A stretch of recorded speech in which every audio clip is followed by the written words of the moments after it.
स्वागत है आप सभी का इस दिव्य श्रृंखला के अयोध्या कांड के पंचम अध्याय में। राजमहल के उस आलोकित प्रासाद में, जहां दीपमालाओं की छाया में संगीतमय आनंद गूंज रहा था और समस्त अयोध्या राम के राज्याभिषेक की शुभ वेला की प्रतीक्षा में मग्न थी, वहीं कोप भवन की अंधकारमयी गहराई से उभरी रानी कैकेयी की कठोर वाणी ने समस्त शुभता को छिन्न भिन्न कर दिया। जैसे ही राजा दशरथ ने कैकेयी के 2 वरदानों को निभाने का निर्णय लिया, भरत को राज्य और राम को 14 वर्षों का वनवास, वैसे ही वह समाचार बिजली बनकर राजप्रासाद पर गिरा। समस्त अयोध्या स्तब्ध रह गई। आकाश में जैसे बादल गर्जना के बिना बरसने लगे हों, वैसे ही उस हर्षोल्लास के वातावरण में मातम छा गया।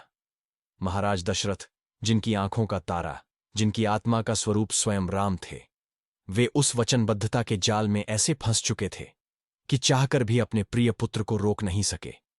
उनका चेहरा विवर्ण हो गया, वाणी कंपित होने लगी और उनके हृदय में एक अनवरत पीड़ा का ज्वार उमड़ पड़ा।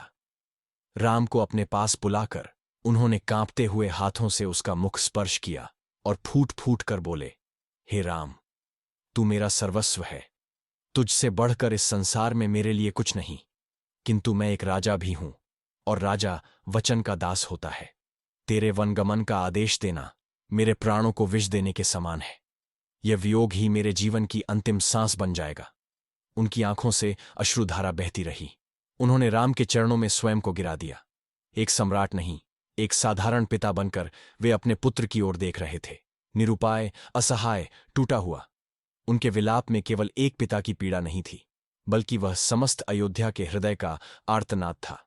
सभागार में उपस्थित सभी मंत्रीगण, रानियां, सेवकगण और स्वयं सूर्यवंश के कुलगुरु भी इस दृश्य को देखकर विह्वल हो उठे। राम, जिनका मुख शांत था, करुणा से भरा हुआ, अपने पिता को इस अवस्था में देखकर भावुक हो उठे, पर उनके भीतर धर्म और मर्यादा की लौ अडिग जल रही थी। राजमहल अब आलोकित नहीं था। वह शोक और सन्नाटे का स्थल बन चुका था। जहां कल तक मंगलगीत गूंजते थे, अब वहां केवल रुदन और हृदय विदारक मौन शेष था। इस एक निर्णय ने केवल एक पुत्र को नहीं, एक युग को वन की ओर भेज दिया।